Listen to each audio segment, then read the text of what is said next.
Assalamualaikum. Hai semua. Hari ni admin nak share macam mana nak buat katalog dekat WhatsApp Business.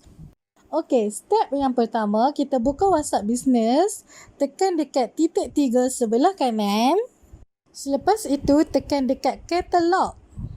Okey, klik dekat add new item. Selepas itu, kita tulis item name. Dekat sini saya bagi contoh, blouse Lashira. Okey, next kita masukkan harga, iaitu harga terkini RM39. Description, kita boleh copy dekat katalog HQ. Dan kita boleh masukkan gambar. Okey, untuk gambar ni, limited gambar adalah 10 keping sahaja. Kita boleh save dulu dekat Telegram. Lepas tu, kita masukkan gambar. Okey, dekat sini saya masukkan contoh-contoh gambar berserta size chart. Okey, dah siap. Lepas tu tekan save.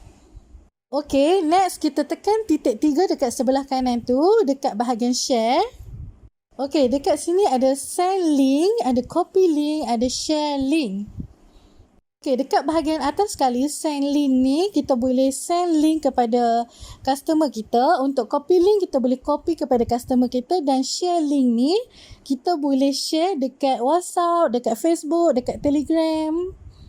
Okey, kita tunjuk contoh. Hari ni kita share dekat status. Okey, tekan my status, klik dan share. Okey, dah siap.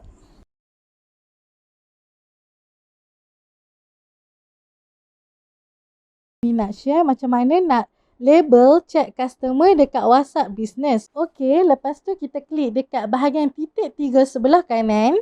Lepas tu, kita tekan tanda tambah dekat bahagian bawah sebelah kanan.